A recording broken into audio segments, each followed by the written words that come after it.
Jody, it is awesome to see you. How are you doing? Mike Simmons, I'm doing great. We used to have wonderful conversations at least once a week, and now we just rarely see each other.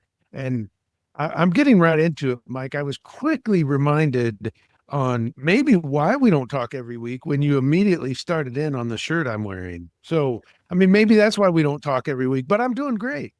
So, for those of you who are listening to this podcast and not watching it on YouTube, which you can watch him on YouTube, Jody is wearing his prison outfit. He went with the gray and black stripes today instead of the orange or the white and black stripes, but he looks like he just broke out. So what prison were you in? Leavenworth? Well, I broke this shirt out of my closet, and had I looked at my calendar before I got dressed this morning, I would have just worn a usual button-up shirt because you just have to be prepared when you have a call or interaction with Mike Simmons, because ever since that time I beat Mike at Fantasia Gardens, the first time we ever played mini golf, in his effort to make up for that, he always looks for any little thing he can dig on because of his performance at Fantasia Gardens. That was such an embarrassing I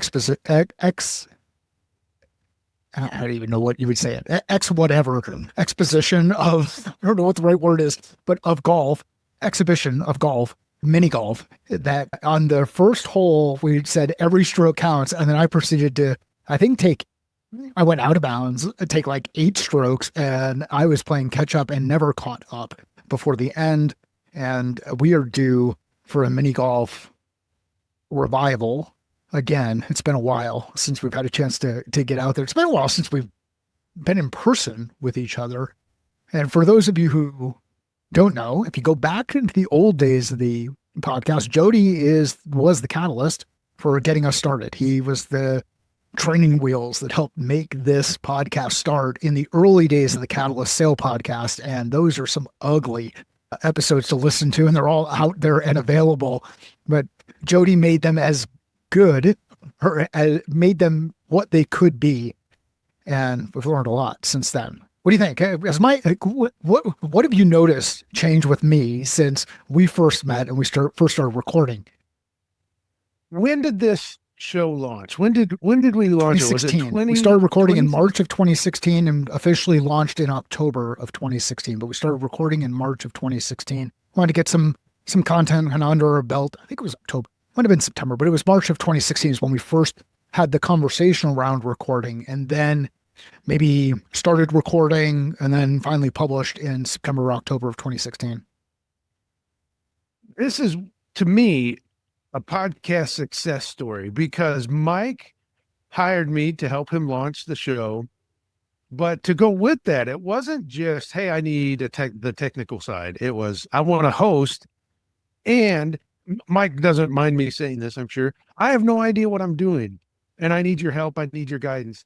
Those early days, and I say this out of celebration, Mike, so don't take it in any other way. Those early days, we would spend more time before we recorded talking about the episode, what Mike wanted to talk about, how we were going to do it, than we did actually recording the episode. And it slowly went from a script to notes to bullet points to conversation to Mike taking over the show by himself. And yeah, it meant I no longer hosted the show, but I don't care. I was thrilled about that, to see Mike go from, I need you not only to hold my hand, but I want to sit on your lap, to completely going on your own and not even needing me anymore. It's wonderful. So you've come a long way. And then once I was no longer on the show, what you've done with it has been great. You've really turned it into your own thing, which is delightful. Not as delightful as sitting on your lap. Well, I can't confirm that. I've never sat on my own lap, but I mean, if you need it, you're welcome, Mike. You're welcome to. And if you like Jody's voice, you're not alone. There's someone who said that his voice is like running fingers through their hair. That's a fact. That happened. Someone who listened to a show that is no longer out there told me that when she listened to the episodes, it was like someone running their fingers through her hair. That did not come from Mike Simmons. You might have thought he was implying that. That's not true. It did not. It did not. All right, Jody, it's good to see you. We were both excited about a couple of different things. When we had kids who were competing at a conference championship over the weekend, and in the background there was a hockey game that was going on, and we've got a couple of friends on the text message who either one is a reluctant hockey fan who's not committed yet, and the other one is a hockey fan who I think at the end was kind of like, oh, whatever, it wasn't that big of a game. So we won't talk ill about Tim Dick because he's not here. So, and if you want to listen to the podcast where Tim and I talk a little bit about the hockey game, because then I'll include a link to it. But today we're going to actually talk about how do you build a podcast and some of this evolution that you've gone through, both in launching from audio first to getting content out there to false starts on getting a course out there to something you're working on right now. I'm going to just start with a basic question. Why would someone want to launch a podcast? I can come up with several good reasons, but I will tell you my favorite reason first. And that is you're going to think probably I'm going to talk about building an audience and all of that. Yeah, that is true. But my favorite reason for starting a podcast is when you have to show up every week with something to say, you actually start to find out what you believe in. You start to find out how to talk about it. You start to shape ideas that have just loosely been blowing around in your head like tumbleweed, and you shape them into conversations. It is wonderful. I would have a podcast even if I never published it. I would turn on the microphone and I would talk once a week just to help me shape thoughts, take stories and ideas and combine them into something. I've had podcast episodes that turned into speeches on stage. There's just so much has come from it just by showing up every week with something to say. That is my absolute favorite reason. That's why when someone comes to me and says, I want to start a podcast, and there's always a word that almost chases me away, Mike, when someone wants my help. When they say they want to monetize a podcast, I'm like, I don't know if I'm your guy for that. I can help you come up with a great podcast, but if you're going to do it just to monetize, I'm probably not your guy because I do it for other reasons. Yes, I've made money through podcasting, but I've never done it to monetize. So that is the best reason, Mike, to have a podcast just to start to understand how to talk about what you do. That's my favorite reason. How has your perspective on podcasting changed over the years? You've been doing it now, 10 years? 10 years, yes. There's two different aspects of this. When you say, how has my perspective changed? One is it's become so much easier to podcast than it was. You felt that, Mike. I know you have. And that two parts have come with that. One, anyone can have a podcast. And so there are a lot out there that don't survive. I think the survival rate now is probably less than what it was 10 years ago because there was a steep learning curve to podcast before. There's not now. So anyone can start one, and the average show lasts 10 episodes or less. So that's the big thing that I've noticed. There are so many wonderful tools out there. It is easier than ever. So therefore, there's no reason not to have one. The other side is people say, well, there's too many podcasts now. And I hesitate on that and say, yeah, there's more than there was 10 years ago. Definitely. Is there too many? Probably not. For one, there's only one show hosted by Mike Simmons. All right. So there's one that's unique. The other is if you look at the numbers, and I don't have the numbers in front of me, so I'm going to make them up. I could be wrong. Don't hold these numbers as accurate. Or throw him in jail. Or throw, yeah, I'm just going to end up taking my shirt off before this episode is over. For those of you who are watching the video, if that happens, we will come up with some kind of way to make sure nobody has to take that in. Yeah, if I had one of my hockey jerseys available, I would make the switch. But okay, so let's say there is in the last time I looked, there was like 3.5 million podcasts according to Spotify. But if you start to add parameters to that, and you look at it as how many are active and established. Active meaning at least one episode within the last 30 days, and established, they have more than 10 episodes. The number falls drastically. Like, I'm just going to round up and say it's 200,000. So you go from 3.5 million to 200,000 just by adding those parameters. At least one episode in the last 30 days and at least 11 episodes overall.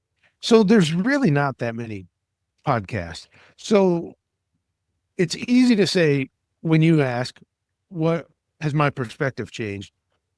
The obvious answer I think most people would give is, oh, there's so many podcasts now. And yeah, there is, except if you look at active and established, there's really not that many. And now, before I say this, I'm going to give a little disclaimer. I applaud anyone that puts a podcast out there. So my first show wasn't good in the beginning. Mike's first show wasn't good in the beginning, except his host was wonderful. But so if there's 200,000 active and established podcasts out there, not all of them are good. So that takes away some competition. And most of them are not on the same topic you're going to talk about. If you take all of that into consideration, I'm just, again, making numbers up. There's maybe 800, 1,000 podcasts on your topic out in the world. So I don't think the perspective of there's too many podcasts is really true. Although I feel like that's one a lot of people would say. But you asked, what has my perspective changed? And it all goes back to, yes, it's a lot easier to podcast now than it ever used to be. And now I carry, and I know you have the same ones, Mike, instead of carrying the podcast studio with me, which I had a great setup that fit into a small bag, I now just carry microphones that fit in my pocket and they look and sound wonderful. So it's great that it has become so easy to do a podcast.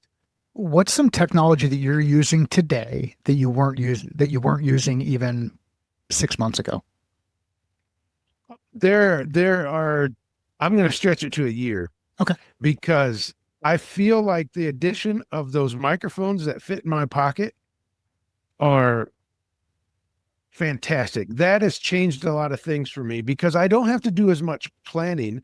I can put them in my pocket. For example, I host Tim Dick's show, World at Work. Oh, there's a special plug for Tim. If you want to set up some sort of a financial arrangement with him for that, you feel free to do so. Now, this is the same Tim that we were talking about a little bit before, right? Yes, that's right. He needs all the help he can get. His team lost on Saturday. Actually, this episode's going to go live. Actually, I'm going to push this live a little bit faster. I'm probably going to push it back to back with the Tim Dick episode so you get all the Tim that you could get. And so, Jody, go. So you've got your microphones were one of the things that you had said. Yep. That's right. So Tim and I were both in Florida for a conference. We went to Disney World while we were in Florida, and I just put those microphones in my pocket thinking, okay, I host Tim's show. If an episode spontaneously breaks out, I'm prepared for it. I don't have to carry this bag around. And indeed, we spent some time with Rob Madeary, and Tim said, hey, would you want to do an episode of World at Work? And I said, no problem. Microphones in my pocket. So for me, that has changed everything. Not everything, it's just changed how easy it is, convenient it is to record from different locations. I had that podcast studio that I would take with me. You've experienced it many times, Mike. We've recorded on the road. I took that thing literally around the world. Jeff Nolan and I recorded from the observation deck of the Kuwait Tower in Kuwait City. We've recorded next to glaciers in Glacier National Park. I've recorded Lee Cockerell and I recording in airports with that setup. But now it's this tiny little box that has 2 microphones in it. That's it. So for me, that's one thing that I feel like I've had it that a year or so, but that is one of the biggest advancements for me. The other is a artificial intelligence helping with show notes. And that has been a changer because I had 2 people on my team just to write show notes. And when that option came out, I no longer needed 2 people just to write show notes because I'm involved with a lot of podcasts. So we were generating a lot of show notes. So that has been a big help. It hasn't transformed things the way microphones that I can now take places I couldn't before has. It just has really helped with efficiency. So I used to work with Jody. Jody, when he was the host of the podcast, actual host of the podcast, then co-host of the podcast, then no longer a host of the podcast other than when I would come in for solo episodes. In the background, Jody and his team would take care of all of the editing of the podcast. They would put together some show notes, and we took that on because they didn't do what I wanted to get out from a messaging perspective. It was a little bit, had control issues. I still have control issues. I will always have control issues. I'm the oldest of 7 kids. Like, whatever. Deal with it.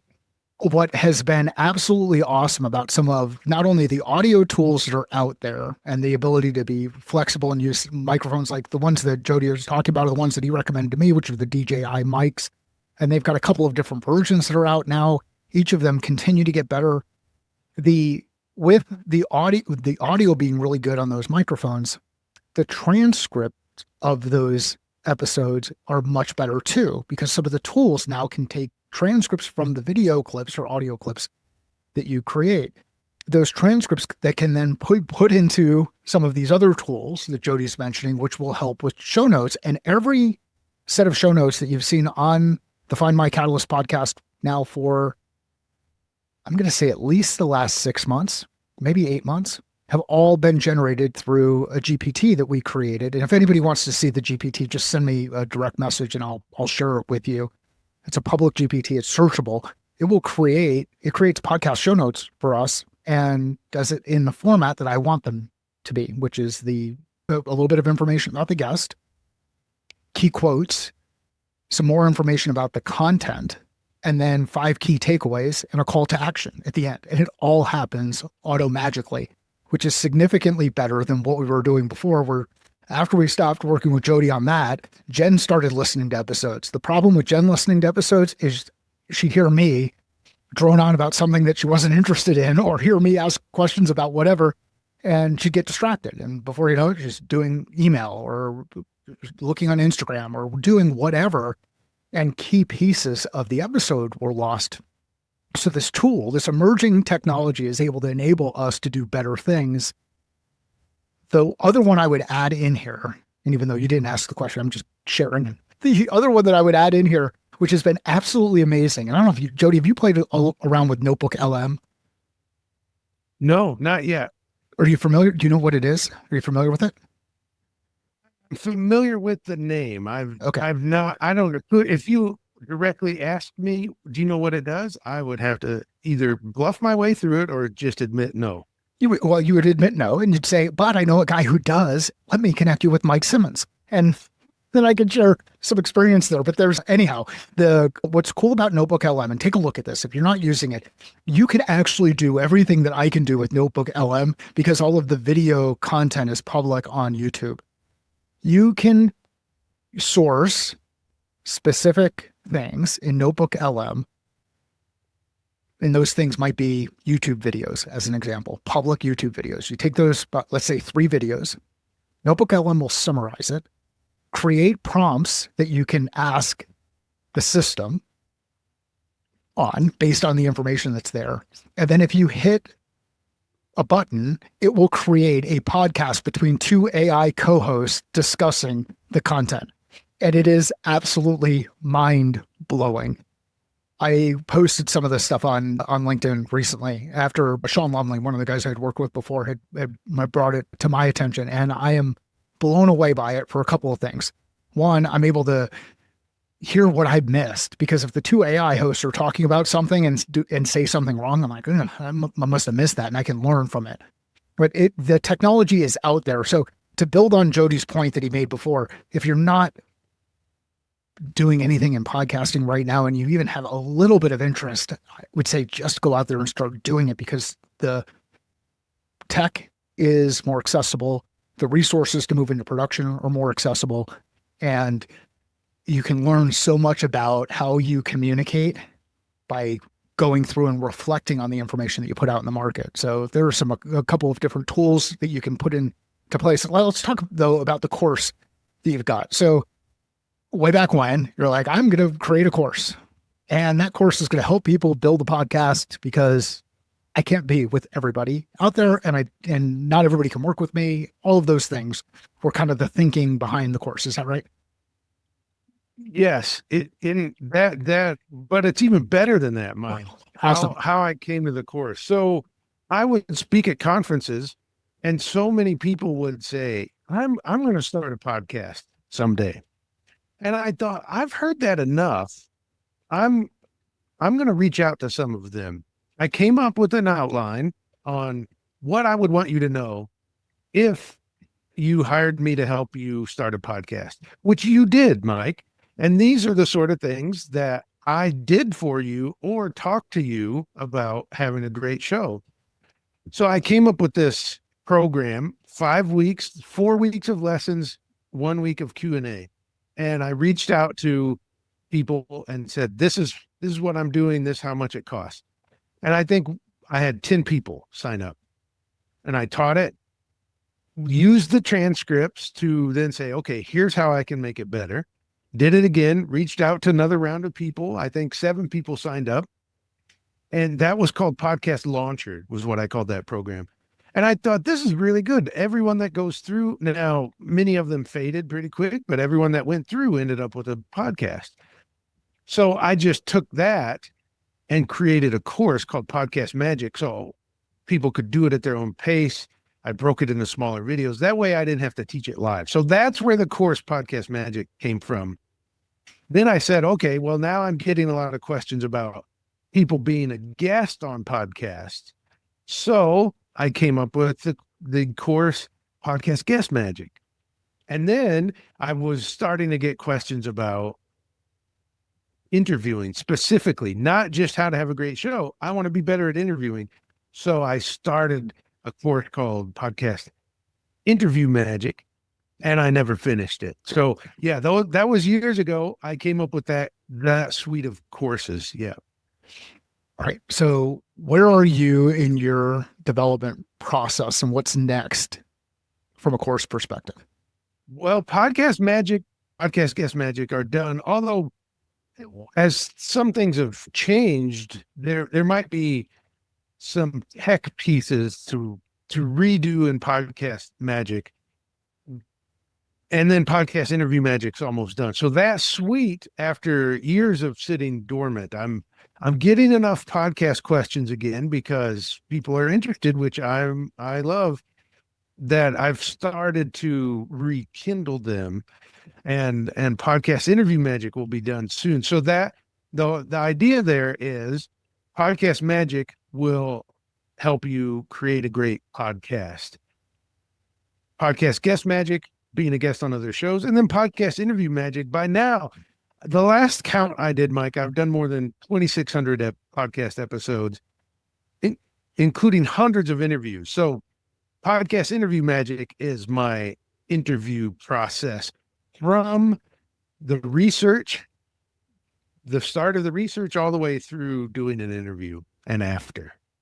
So if you're now inspired or compelled to even just test or push the button and start building a podcast, and you'd like a catalyst, a little nudge to kind of help you move along, check out Jody's course, and we'll include links in the show notes of where to follow up and do all of that kind of stuff. But let's talk about the magic piece. So the way that we met each other was through Lee Cockerell.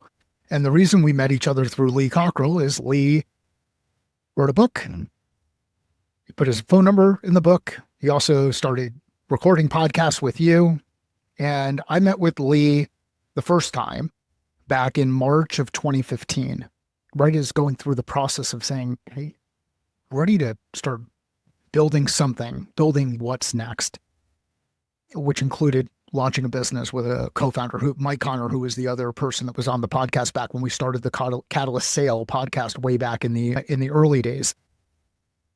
Anyhow, enjoyed a number of Lee's books, including forget which one it was at that point in time. But I'd shared it with my team as we were starting to work toward building standards across the team that we'd hold ourselves accountable to and start building forward as we go out to market with our customers. And one of my favorite quotes is, "There's nothing new except what has been forgotten. We see as far as we can see because we stand on the shoulders of giants. The shoulders of giants is one that Newton stole from somebody, and nothing new except what has been forgotten" is a Marie Antoinette quote. But Lee helped me early days. And then when Mike and I launched the business, wanted to get content out there, but I wasn't interested in writing. I just had a block. I don't get a lot of energy from writing. So I reached out to Jody to see if he could help launch the Catalyst Sale podcast. And that's where Jody started working with us to get us in the position, which included getting the right technology, an ATR 2100 microphone, getting the right system set up, being aware of the things that go in, doing a lot of this early stage kind of building together piece. So you've been working with Lee for how long now? 10 years. 10 years now. Yeah. How many episodes of Creating Magic? I think I'm not sure how many are out. We're cutting it a little. We're not recording too far ahead at the moment. So it's around 540, 541, somewhere in there. Yeah. So 540 episodes that run anywhere between 10, 15 minutes. Some go really deep on experience, like Lee sharing experience around anxiety, Lee sharing practical experience in working in the operating environment that he worked within, whether it's Marriott or Disney or a number of the other companies that he's had a chance to work with from a practical experience perspective. So I met Jody through Lee, and that's created this relationship.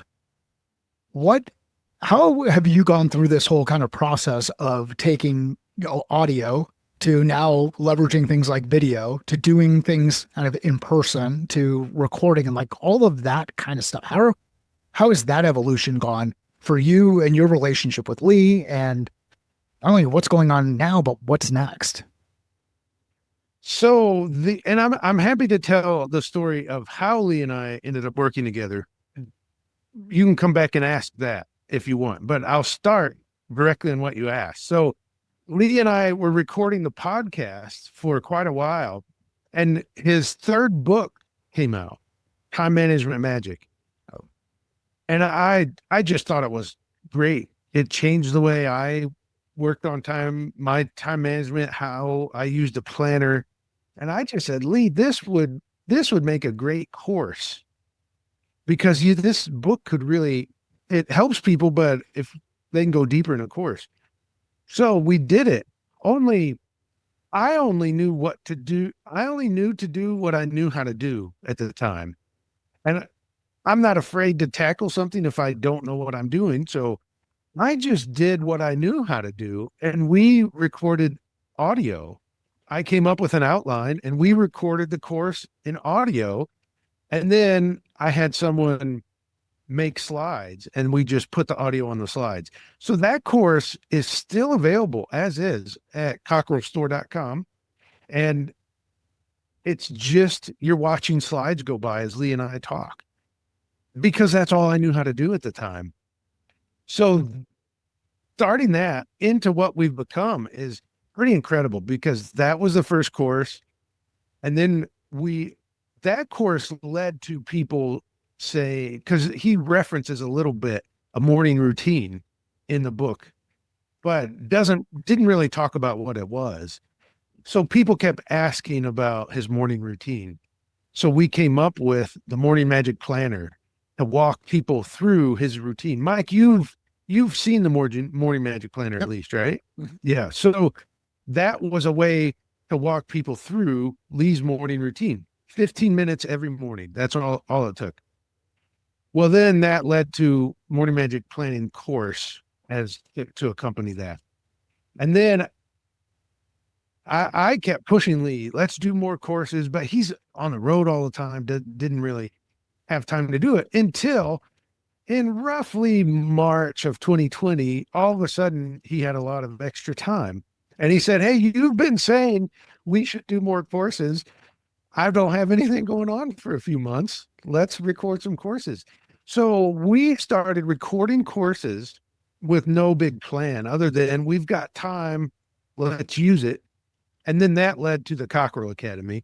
I actually jumped a little bit ahead too, because in 2018, we decided to try our first live event, which was Creating Magic Mastermind. And Mike has been to, for a while, Mike held the record for most attendances by one person.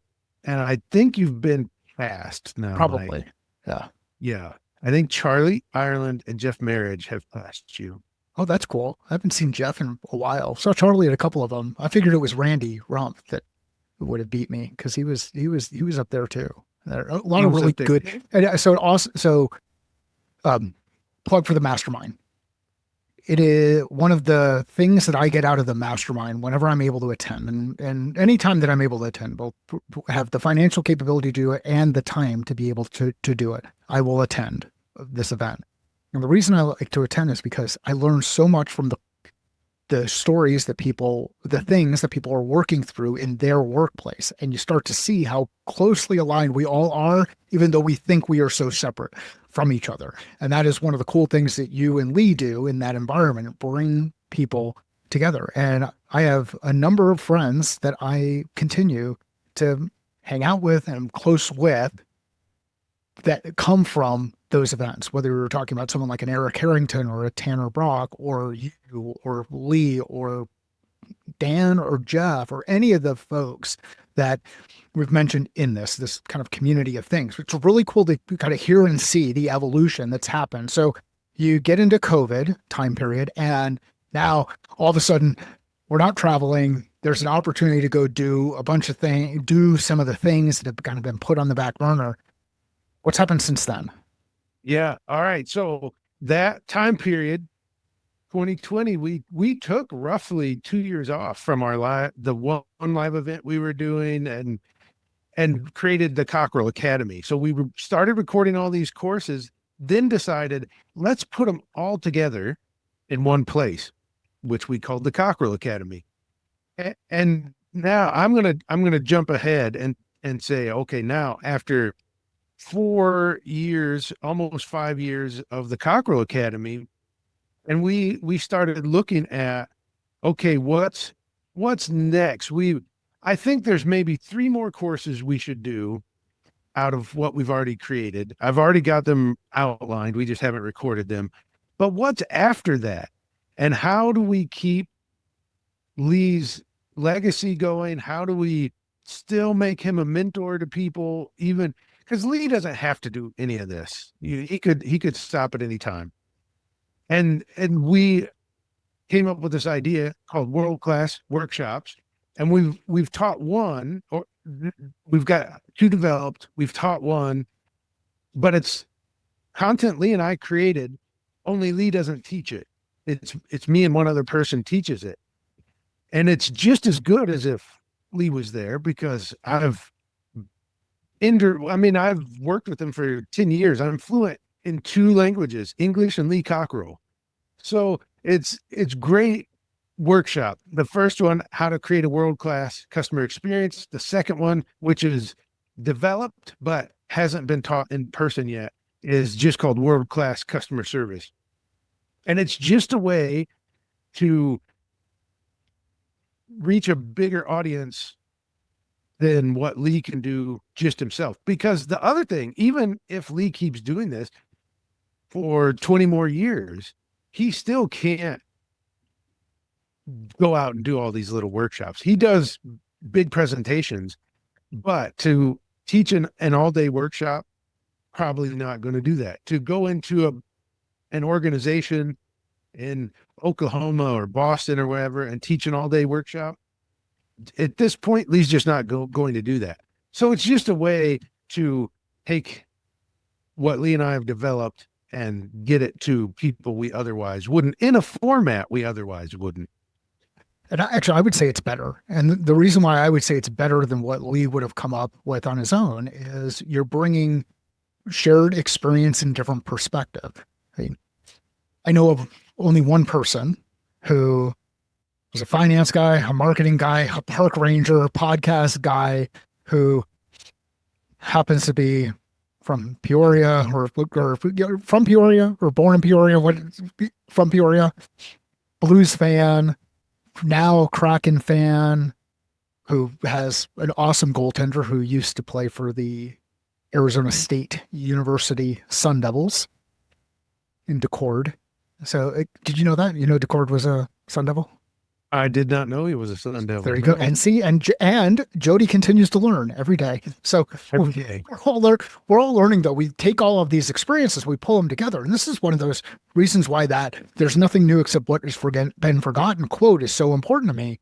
When people will talk about things like stealing like an artist or Bruce Lee, take everything in, remove the unnecessary, and then make what you build your own. There's such an opportunity to get your voice out there, whether it's creating a new podcast or creating a new course or iterating on existing stuff to help get the message out there. Because when I start talking, my kids hear Charlie Brown's Teacher. When Jody starts talking, they hear Jody and the message will resonate. And we've talked about with the kids, when Lee talks to the kids, there's a different response for August and Gretel than if they're hearing it from you and Rebecca. And that's the cool part about getting all of these voices out there, where all the technology has kind of moved along to help move that stuff. Again, we'll include links, and I'll figure out how to include a link to get back to how Jody started working with Lee's story, because it's been recorded so many different times that we're not going to waste our time on this in this conversation, taking up that space, because there's something actually better, I think, for us to get into, which is this discussion around that what's next period, that what's next space for executives, senior executives who are kind of done. They're on the back nine in their corporate career, and they're looking at what's next, and they want to give back. They want to make an impact. They want to do something because they're not done yet. What are you seeing on that side? This has been a fun space for me to work in. When you work for someone high profile like Lee Cockerell and do a good job, then other people will reach out and say, can you do for me what you do for him? In short, that's how Mike and I ended up doing the podcast together. He saw what I did for Lee, said, can you do for me what you do for him?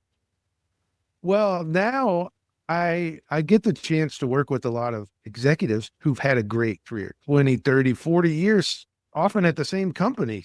And they say, look, I'm ready to do what comes next. And they don't always know where to go with that or what to do with that. And that's where someone like me is very handy, because I've had the chance to do this with Lee, worked with Dan Cockerell when he left. I'm not going to list out other people, but since Dan was Lee's son, I mentioned him because that was a great one too. A lot of fun. And often though, what do? You have, let's just pick the middle one and say you have 30 years of experience. How do you make that? In this case, I don't necessarily like the word consumable, but I don't know of a better word. How do you take 30 years of experience, knowledge, stories, lessons, and now make it consumable for an audience? That's kind of difficult to do. You either end up with way too much, not organized, not structured, or you end up with too little, because if you spent 30 years at Disney, you've been surrounded by magic so much you don't even think it's special. And you need someone like me to point things out and say, hey, that's not common. Let's talk about that.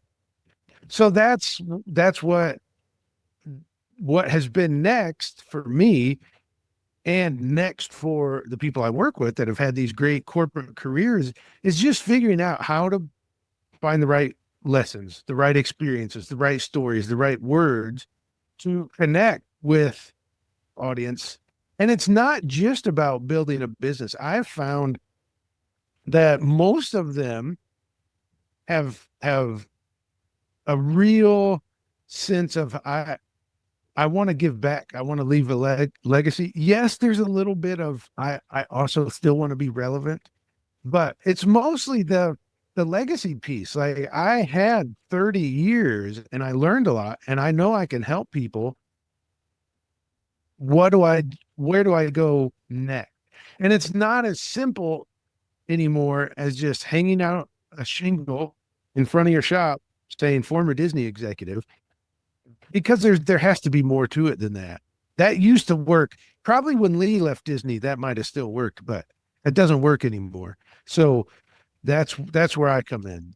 What's something that surprised you when working with executives like the ones you've described that they would not think is common across other executives like them?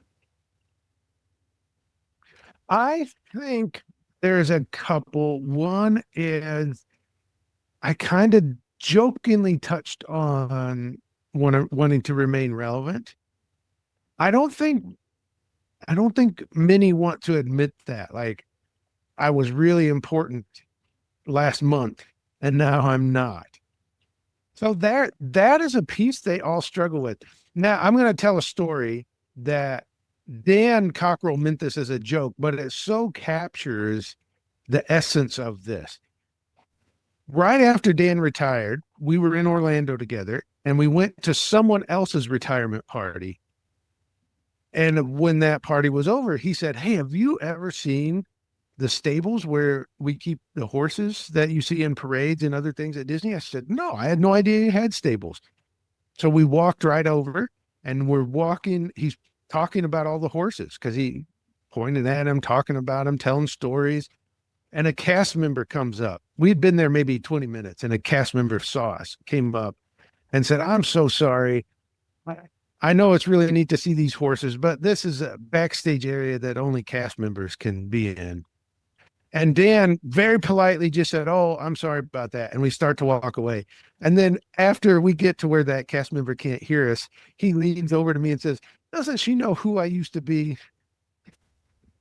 And he said it as a joke, but there is that sense that I used to be able to get things done just based on my reputation and my title. And now that's really hard. And I can't just say something out loud and it happens. So I think there's a sense of that. And when you've been an executive and you've been important for a long time, but you also are a humble person, you don't want to admit that, gosh, I don't feel as relevant today as I did last month. But all of them go through it a little bit. They all go through it. And eventually they'll find something that still makes them feel relevant, whether it's giving speeches, writing books, fly fishing. Eventually they find what makes them still feel relevant. Here's what you did for me and have done for me over time. You take things that are blind spots of mine and bring them to the forefront. And a perfect example of this is back when we were working together to build out the game plan. And that was originally called the reset. When COVID stuff happened and people were talking about global reset, I was like, I have no interest in being any part of any of that kind of language. So we had to come up with a different name. And as we're trying to writing things up, you're like, you do realize that spells out game, goals, actions, metrics, execution, right? And that was a blind spot for me. I didn't realize it. As much as it was up in front of me and on a smaller version of this whiteboard, it was there, and I wouldn't be able to see it until you brought it up, which gets into another person that we've mentioned, Jeff Knoll. And he's been on the podcast a couple of different times. And one of the things he says is when you change what you see changes. And what you did for me in that context is help provide a different perspective, a nudge that helped reveal a blind spot. And just like cooking, for me, cooking, you never want to get a recipe from me. And the reason why you don't want to get a recipe is because I don't do anything by the book. It's by feel and taste. And I don't measure. That's why I'm not a baker.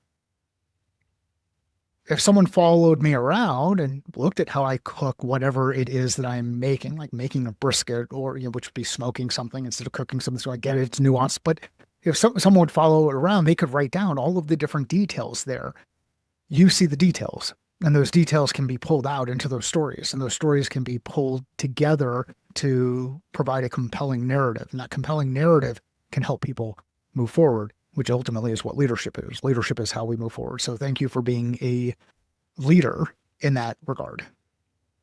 Oh, well, thank you, Mike. I didn't know this was going to be a feel-good story about Jody Maberry, but I do appreciate it. I was hoping to make you cry. I wanted to see a tear. But I guess I'll just say that it's in the reflection of your glasses. I'm not able to see the tear. And it was That's there right. in my heart and in my mind. It's because of my lamp right here. You Is just that can't is that see. what it is? Well, I can't say a name yet, but there's a executive from a popular company you would know, who before he left, a year before he retired, we started working together because he knew he wanted something to come after, but he didn't know what. And we would meet for an hour, I think, my goodness, over a year, probably 26 times. So every other week, we'll just say that every other week we met for an hour, and I just asked him questions. And I was looking for the things like what Mike just said, the game plan. It was always there. He just didn't see it. And now this is pretty exciting. Now this former executive is, but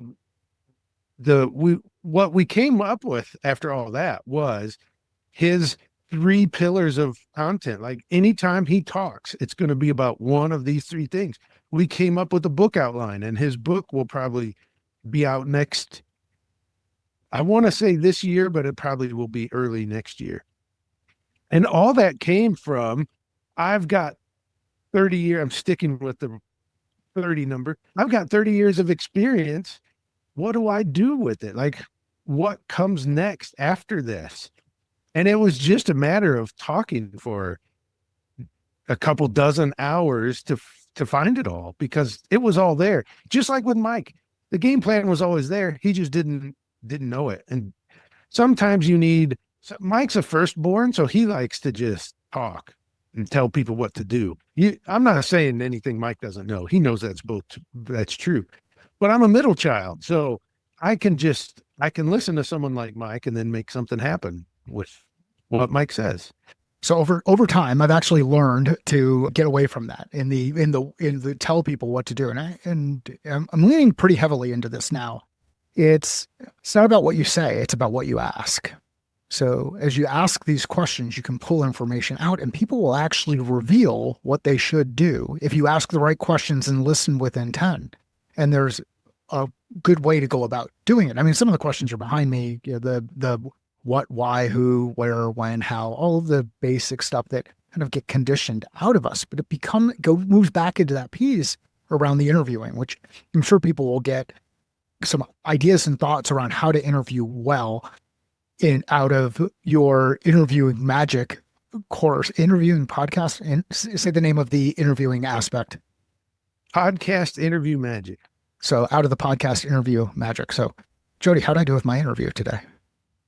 Oh, you did great, Mike. It was very conversational, which is good. Look back to when you first started doing interviews. It used to be Mike telling me, I want you there doing the interview, but then I want to be able to pop in and ask questions when I have them come up.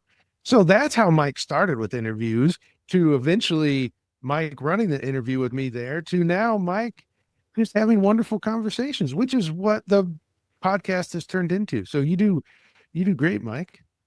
I'm going to ask you to say it again. Will you just say that I did pretty good? Oh yeah. I did go a little overboard. Mike, you did pretty good. Thank you. If you And the notice, story behind that, if you don't know, maybe Mike was going to tell you. I'm from the Midwest, Peoria, right in the center of Illinois. And the best compliment you can give, like the very top compliment, is pretty good. If you say anything above pretty good, it's suspect because you're probably exaggerating, which means it wasn't pretty good, or you wouldn't have to say that. which is why I asked you to say it pretty good, because I listen, Jody, and I learned how to listen through podcasting. I've gotten better as a listener through podcasting. So to pull this all back around, get out there and podcast if you're compelled to do it or interested or even want to test. Even if you just start recording some content, then do something with that information, whether you share it with the people close to you or you share it with a lot of people who don't even know that you're out there, and you will learn something through that process. Jody, where can people find out more about what you're working on? Well, the best place to begin is jodymaberry.com. That's my home on the web.